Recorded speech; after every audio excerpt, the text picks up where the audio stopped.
Let's go Seattle Seahawks 20, Jacksonville Jaguars 12. Another couple 4-2 teams.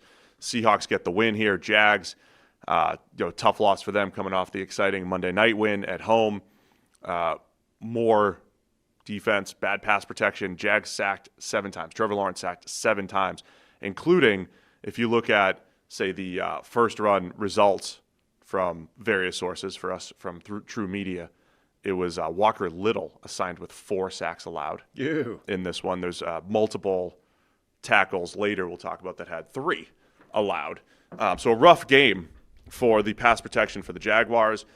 And, early in the season, my optimism for the Seahawks was centered around a game like this where I thought their defensive front could be dominant up front, and they were in this one. And I can't believe you've gone this far into the discussion without mentioning DeMarcus Lawrence with multiple sacks. 2 sacks. Yeah. No, I've got the whole list of sacks and what happened here. Yeah. We got a clean pocket. Trevor Lawrence gets tracked down by Byron Murphy. Again, it's like this is a big story in the game because I already had people, they were trying to get ahead of things because we already know you are a known, maybe me too, Trevor Lawrence hater because we haven't said only nice things about Trevor in these first few weeks. We've said, look, I think there's been some inconsistencies and some struggles from Lawrence. So somebody gave me a heads up like, hey, he was pressured over 50% of the time. Just make sure you tell Sam. So I'm telling you, before you trash Trevor Lawrence. So I went back, watched all the sacks, what happened. We got a clean pocket. Things were well covered. I think the coverage, pass rush, unity from Seattle was very good on that play. Byron Murphy tracked him down for the sack. Another one, first reads covered. Leonard Williams beats a chip and Walker Little for a sack. Then you have Leonard Williams and DeMarcus Lawrence, the couple vets there, man, working games together. Jags did not handle stunts and twists very well in this game. DeMarcus Lawrence came free on that one. Another one, the guards collapsed, and Lawrence stepped up for a 0-yard sack. Those are always the quirky ones. Is it a no gain? Is it 0 yards? Whatever. You have Byron Murphy crushing Walker Little on a stunt for another sack. You have Drake Thomas, the linebacker, comes and just bulldozes Walker Little on a blitz for a sack. And then there's another stunt where Walker Little and Ezra Cleveland did not pick it up well. So a couple of the early ones were like, hey, Seattle's coverage did a really nice job. Or Lawrence held the ball too long. But the last 4 or 5, the O-line got destroyed. And that's how you get sacked 7 times. The number of offensive lines that just cannot handle stunts is kind of amazing. I've wondered this for years. Like, stunts are statistically significantly more effective than not stunting, right? Generally. And have been for like a decade.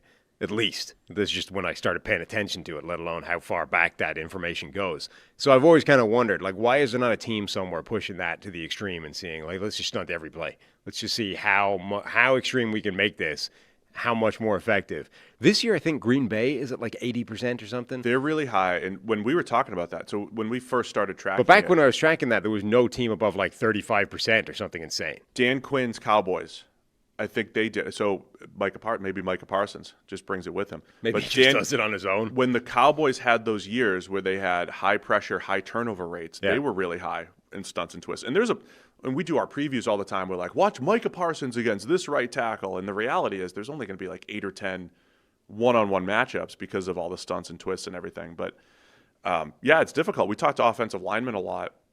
And that's why a lot of the times they talk about, we've talked to a lot of tackles who are like, I like to play with this guard because we communicate well. Yeah. And you have to not only communicate the pass off, but the depth at which they play.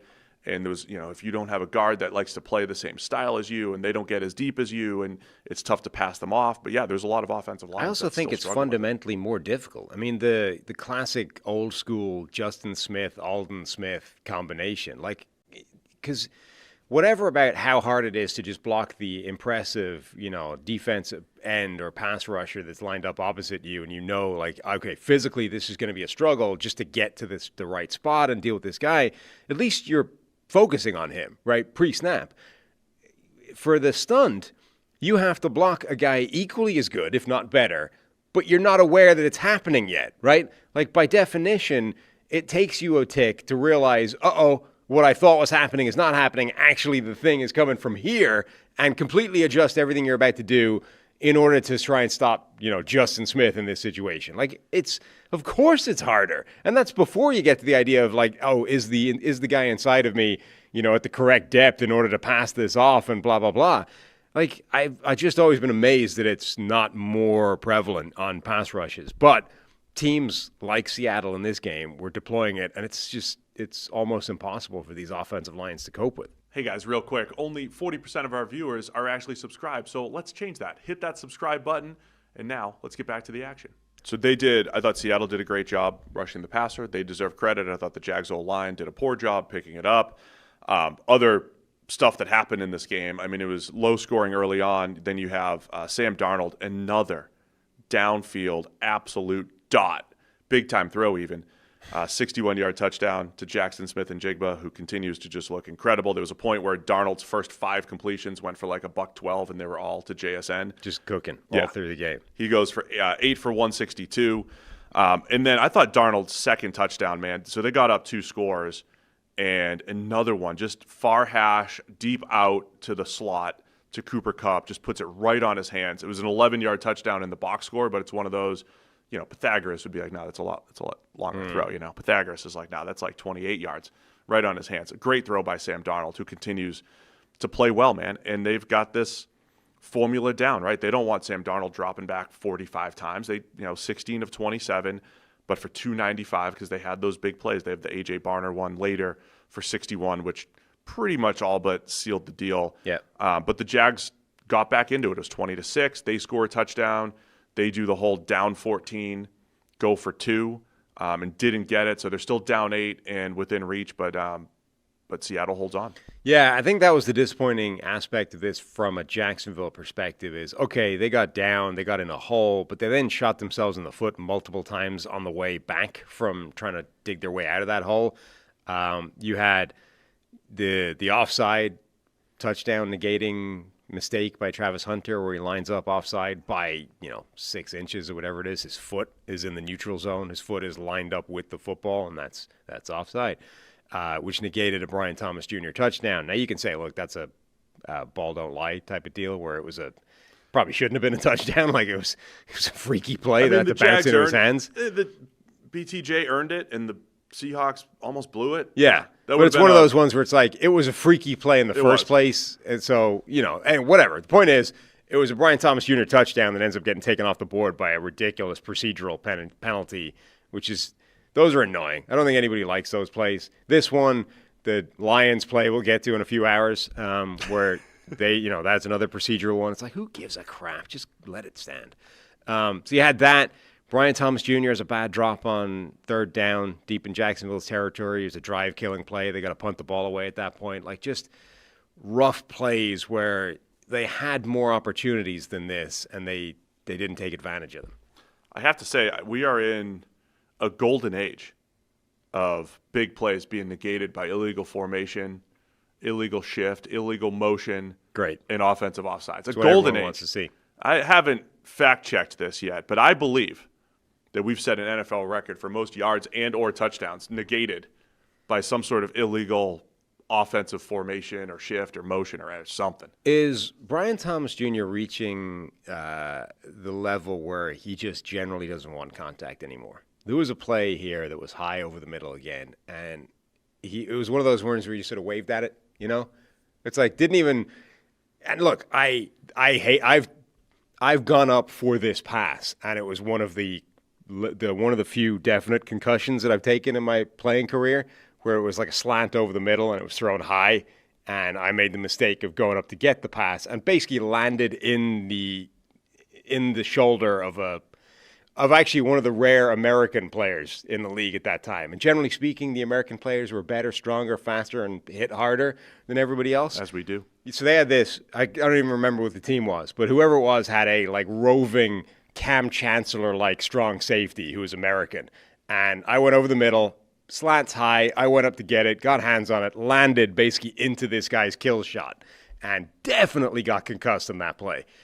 Brian Thomas Jr. saw the same pass yesterday, and instead of going up to get it, I would argue relatively smartly, just sort of waved a hand at it and was like, yeah, that's too high for me.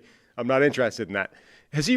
There's a few of those in the last few weeks. Has he reached the stage now where I don't know if it's. Maybe. I don't think he's always been like that, But has he just seen so many of those passes now that he's like, you know what, I'm not even going for those anymore? Everything about his game's different from last year. So he still had 8 catches for 90 yards. Yeah. There was a busted coverage wide open for the first Jags touchdown that he caught.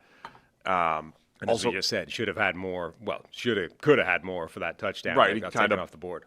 Had the long touchdown that got negated. Had another drop in there. Just far more inconsistency to the connection between Trevor Lawrence and Brian Thomas Jr. And look, nobody is now more invested in Brian Thomas Jr. than me, because if he ends up sucking again, then I've got to flip-flop twice in 2 years. I don't want to do that. I'm happy with the idea that I thought he was terrible. Not terrible. Thought he was unremarkable coming into the NFL, but was incredibly impressed with him as a rookie, to the point where I thought he might be the best wide receiver of that draft class. If he then goes back to being entirely unremarkable, that will be unpleasant. If you just flip their seasons every year.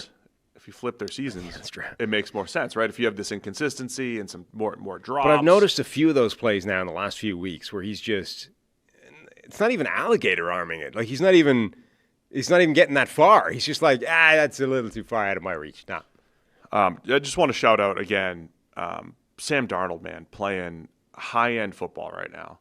Pinpoint down the field. We rattled off all of the stats coming into the week during the preview show. Number 1 at PFF, number 1 in EPA per play, 73% of completions beyond 20 yards. Crazy numbers. And an average depth of target in this game, over 13. That's right. I'm telling you, this is the old school Kubiak. They didn't get the run game going at all as far as yardage goes, but they did in volume. And it still opens things up for we're play action, taking shots down the field. That's where you have two 61-yarders in this game, JSN and Barner.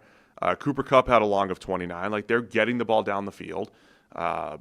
Deep crossers, deep posts. They're creating those big play opportunities, and Darnold's hitting all of them. Yeah, pretty much. Been great. And this was the Seattle pass rush that I expected for much of the season. They've shown elements of it, but the depth that they have on their defensive line, their ability to affect the quarterback. And the other guy I wanted to shout out, Nick Emanwari, their rookie safety, came back last week after injury, career-high 70 snaps, flying around the football. They had him playing box safety, a little nickel dime linebacker type, in and around the line of scrimmage, flying around in the run game, blitzing, just making a ton of plays. Weren't all good plays. Whiffed on Travis Hunter on a tackle attempt, but he brings a little energy to that defense, and really like what he brought. He was a fringe first rounder. They traded up to get him early in the second, and he looked good. And it feels like half the NFL, this is the story, but the Seahawks defense has been pretty banged up, and they're starting to get healthy now. They're getting players back. They haven't got them all back yet, but they're getting them. That's a team that's starting to get healthy on that side of the ball, and the ceiling for that group, I think, is really, really high. And maybe this was the first game where we started to see it. And the West is getting interesting. We'll talk about the Rams after the break here in a minute. But 3 4-2 teams now. Yeah. The Niners losing all of their stars. And then you've got Seattle probably getting healthier, and then the Rams, who, we'll talk about them in a second here. Thanks for watching all the way to the end of the video. Check the Mic is live every Monday, Wednesday, and Thursday, so be sure to hit the subscribe button so you don't miss a thing. And the all-knowing algorithm is convinced you'll also like these videos, and who are we to argue?